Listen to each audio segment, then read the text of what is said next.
Thank you, Mr. Speaker, for the opportunity.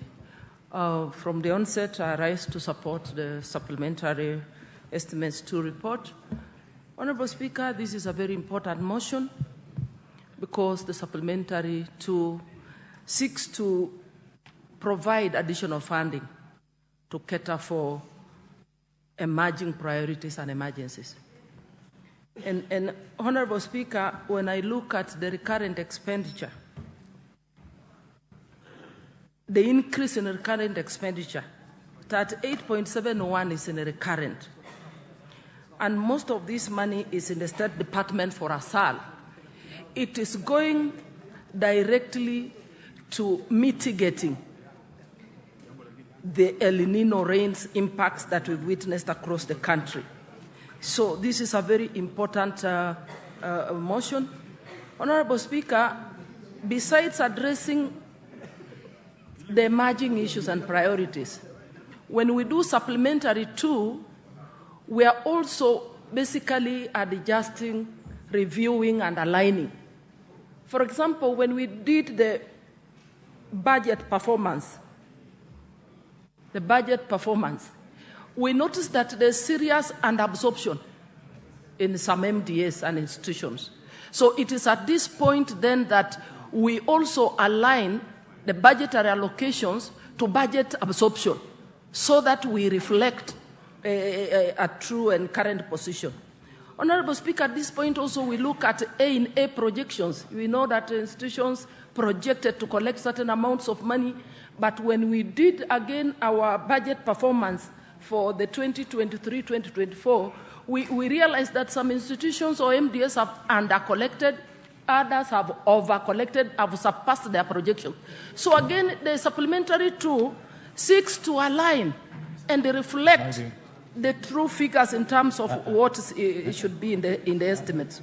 So, Honorable Speaker, also in the increase in recurrent, some of that money, most of it is going to personal emoluments. And this cuts across various MDAs. Some of it is going to medical insurance for civil servants. Some of this money is even going to security operations. Some of this money, we've been told, is going to cater for allowances for our security and drivers that was in arrears. We did not have sufficient funding. So therefore, this is very critical. But also of concern, Honorable Speaker, are the reductions in development. The reduction in development funds especially is affecting development donor fund, partner funds. And Honorable Speaker, this is of concern because this may increase operational costs. And we are told that this has been attributed by shortfalls in revenue collection.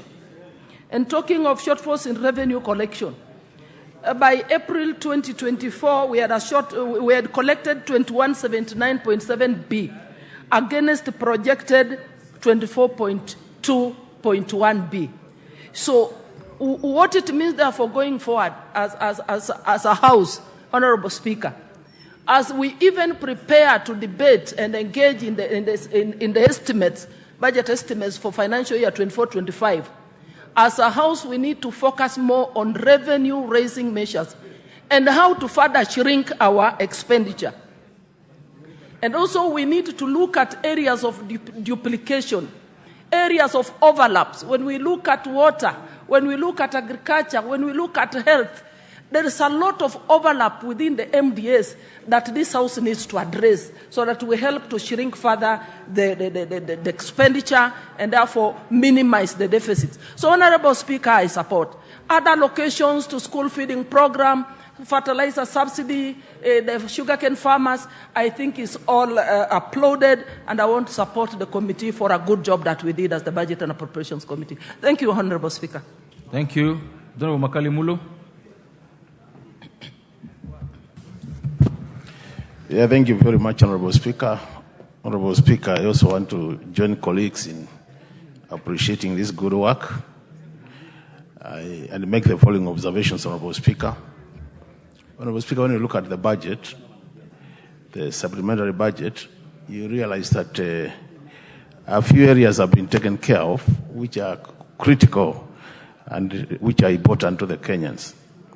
The first one is there has been some increase of resources towards infrastructure for schools. That was destroyed by floods. That is very good, Honorable Speaker. The only observation I want to make there is, as this money is being allocated, Honorable Speaker, we need to ensure that there is equity in the distribution of the resources, so that these resources, additional resources, are equitably shared, so that all parts of the country which were affected benefit. The second matter, Honorable Speaker, which is critical, is the issue of the pending bills.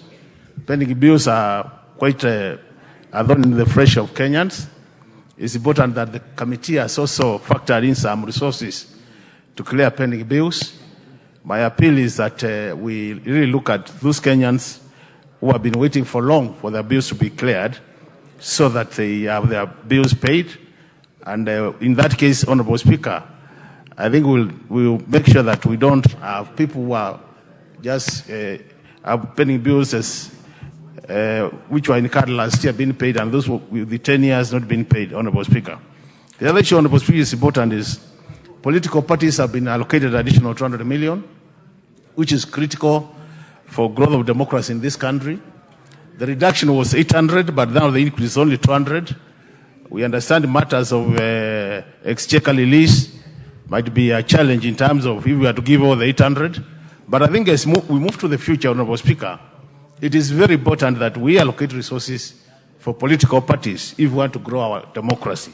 And this is a matter all of us as a House, we need to support so that our political parties become strong. With strong political parties, our democracy in this country will be